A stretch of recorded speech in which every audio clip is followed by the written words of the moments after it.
Assalamualaikum warahmatullahi wabarakatuh. Oke, baik lagi dengan saya Firman Heliansyah, teman-teman ya. Oke, di sini saya akan membahas berapa lama saya konsumsi obat psikiater, teman-teman ya.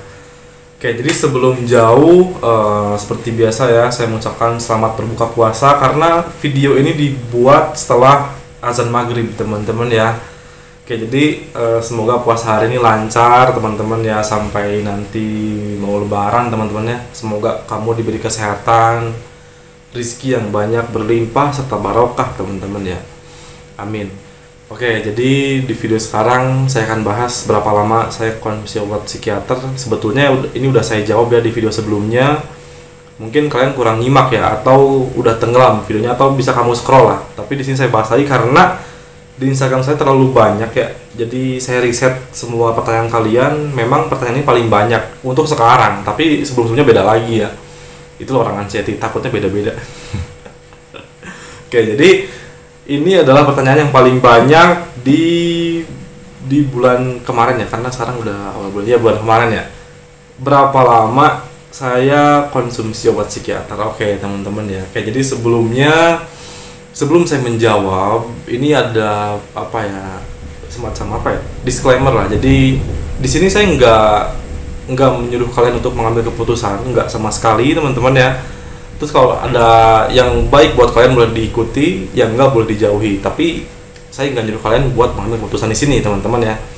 Oke, jadi sebelum ke pembahasan saya juga harus cerita awalnya kayak gimana, berarti itu kayak gimana ya. Jadi awalnya itu saya obat psikiater tuh karena saking nggak kuatnya melawan pikiran saya sendiri teman-teman ya. Saya nggak kuat dengan takut-takut yang menurut saya itu aneh teman-teman ya. Aneh karena saya itu takut di jam 3 sore, terus di jam sekarang nih azan maghrib saya kumat teman-teman ya. Itu flashback banget ya, asar saya kumat, sekarang saya kumat teman-teman ya. Tapi sekarang jauh lebih baik lah teman-teman ya. Bisa kamu lihat lah di video ini seperti apa gitu saya sekarang teman-teman ya. Oke, jadi karena takutnya udah banyak, itu saya pergi ke psikiater karena udah gak kuat teman-teman. Jadi saya rasa mungkin saya butuh obat buat penenang gitu teman-teman ya.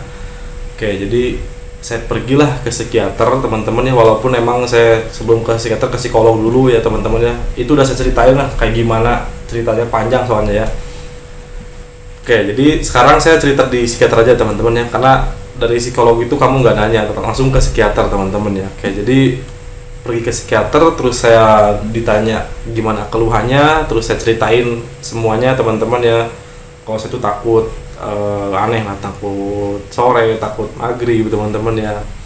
Terus ya gitulah, kalau ke trigger dikit juga kepikirannya lama banget, terus sampai takutnya aneh lah teman-teman. Saya ceritain semuanya ke dokter saya teman-teman ya.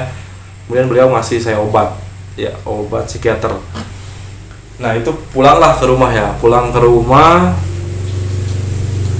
itu langsung saya minum obatnya teman-teman ya. Itu saya ingat masih zaman apa? Zaman kuliah ya, semester akhir kalau nggak salah ya, semester akhir tuh ya. Nah itu semester akhir tuh sambil skripsian tuh saya minum obat penenang teman-teman biar tapi seriusan teman-teman ya, bukan berarti pengen tenang karena skripsi, tapi pengen tenang karena pikiran saya takut banget teman-teman ya. Oke, jadi saya konsumsi obat itu pas skripsi, saya masih ingat ya.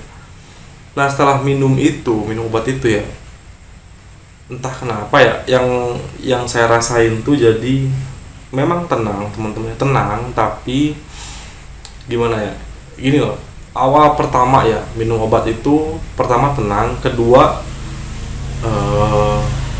kalau tidur kebangun itu bisa tidur lagi teman-teman ya. Kan waktu anxiety itu kan kalau misalkan kita tidur nih, bangun itu langsung nggak bisa tidur lagi karena langsung mikir teman-teman ya. Nah ketika minum obat itu tidur itu bangun tengah malam, terus bisa tidur lagi teman-teman. Terus pas bangun nggak panik, beda sama anxiety kan, bangun langsung panik, kenapa gitu kan. Beda lah. Oke, jadi pas bangun tuh tenang teman-teman, tenang terus jadi slow, nggak gerasak gerusuk teman-teman. Yang orang anxiety kan gerasak gerusuk ya, dalam artian ketika dia ke trigger atau dia kumat itu kan biasanya langsung survive kan di Google kan, itu udah nggak aneh lah, udah nggak aneh, itu udah hampir semua orang ngasih kayak gitu ya. Nah ketika minum obat itu jadi ketika bangun tuh udah nggak ada kepikiran apapun, jadi kita tenang tuh, jadi diem slow gitu loh nih. Tapi gimana ya, menurut saya tuh ya, yang saya rasain tuh ya itu terlalu tenang dan slow teman-teman ya, karena ketika saya ngobrol sama almarhum mama teman-teman ya, ketika mama saya nanya itu jawabnya tuh saya lama ya, jadi sampai mama nanya nih terus saya mau jawab sampai waktu gini hey gitu, nah sampai kayak gitu, karena saya tuh kelihatan bengong gitu karena saking slownya teman-teman ya. Nah itu 1 minggu itu saya intens teman-teman ya minum obat psikiater, karena saya pengen menghindari dulu yang namanya takut yang aneh teman-teman ya, kayak ya itu tadi takut jam 3 sore, jam 6 sore, takut itu. Selama 1 minggu saya intens teman-teman ya, tapi lama kelamaan ya kesananya itu jadi saya nggak nyaman teman-teman ya, karena ini mengganggu aktivitas sehari-hari saya, apalagi saya waktu skripsian teman-teman itu juga mengganggu, karena saya nggak bisa mikir waktu nulis skripsi itu, waktu ngetik tuh itu delay, saya ngerasain delay teman-teman, otak saya delay, jadi nggak tahu kenapa mikir tuh lama banget teman-teman ya. Nah itu saya nggak nyaman di situ, terus akhirnya saya balik lagi ke psikiater, terus saya bicara sama psikiater saya, memang takutnya hilang, tapi yang saya rasain ini saya nggak bisa mikir ya, dan saya nggak mau kayak gitu kan ya. Nah akhirnya digantilah obatnya, dikasih lagi obat baru, itu saya nggak tahu ya apakah itu dikurangi dosis atau kayak gimana, saya nggak tahu tuh. Tapi yang saya rasain tuh nggak terlalu parah, delaynya nggak terlalu parah, tenangnya nggak terlalu parah teman-teman ya, tapi takutnya hilang. Saya nggak tahu tuh kayak gimana mekanismenya ya teman-teman. Oke, jadi setelah saya minum obat yang kedua itu saya minum terus teman-teman ya, karena ngerasa nggak terlalu mengganggu ya, nggak terlalu tenang teman-teman ya, terus takutnya hilang. Nah makin lama tuh jadi saya punya pemikiran, nggak tahu kenapa ya, jadi saya punya pemikiran tuh kalau obat ini cuma untuk tenang ya teman-teman ya, kenapa saya nggak beribadah aja gitu ya, fokus beribadah ya, walaupun awalnya susah, karena untuk beribadah itu untuk orang anxiety susah teman-teman ya, apalagi berjamaah ya.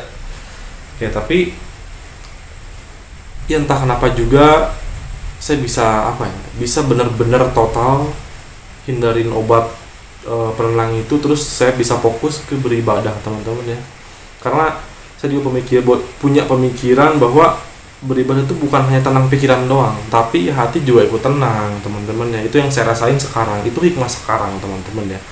Walaupun waktu saat itu susah banget teman-teman, tapi mungkin karena tekad saya kuat teman-teman ya. Yang pertama pengen berhenti obat, yang kedua kalau untuk mencari ketenangan saya tahu gitu ya, obat alami ada, sholat, buka lagi Al-Qur'annya, terus istighfar teman-teman ya, itu tenang, seriusan itu tenang, obat tenang alami teman-teman ya. Nah kayak gitu ya. Jadi buat yang nanya berapa lama saya konsumsi obat psikiater, berapa lamanya saya mungkin nggak akan bisa jawab secara spesifik teman-teman ya, tapi kamu bisa bisa ada gambaran lah setelah cerita saya kayak gimana ya.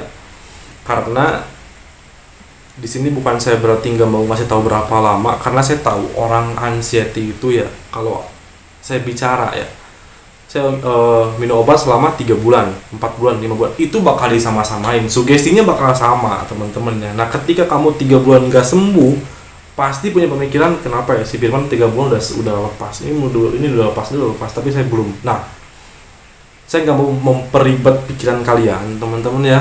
Yang pasti setiap kamu jawab, setiap kamu nanya berapa lama saya minum obat psikiater, itu jawabannya saya pasti semoga secepatnya, dalam artian kamu sembuh teman-teman ya, dalam artian kamu sembuh, bukan berarti kamu harus berhenti sekarang juga, enggak teman-teman, karena semua tergantung kondisi masing-masing ya.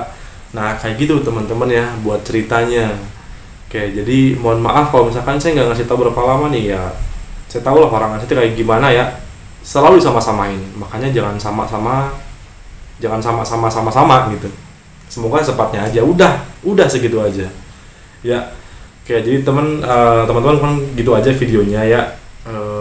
Mohon maaf kalau misalkan ada kata-kata yang nggak enak atau misalkan kata-kata yang mengganjal di hati kalian, mohon maaf teman-temannya, karena di sini juga saya masih belajar. Kemudian di sini juga saya hanya menceritakan pengalaman saya, teman-teman ya. Perlu ketahui bahwa saya bukan dokter ya, saya bukan dokter, bukan. Karena ada yang mengira ya, ada yang DM di saya tuh nanyanya bukan nama saya, bukan bang atau bukan apa, malah nanya dok gitu kan. Enggak, saya bukan dokter teman-teman, bukan. Cuman saya punya pengalaman aja, terus nggak ada salahnya kan kalau sharing sama kalian teman-teman ya. Mudah-mudahan video ini bermanfaat buat kalian gitu ya. Oke, jadi mungkin gitu aja videonya, kurang lebihnya saya mohon maaf. Oke, assalamualaikum warahmatullahi wabarakatuh. Bye bye.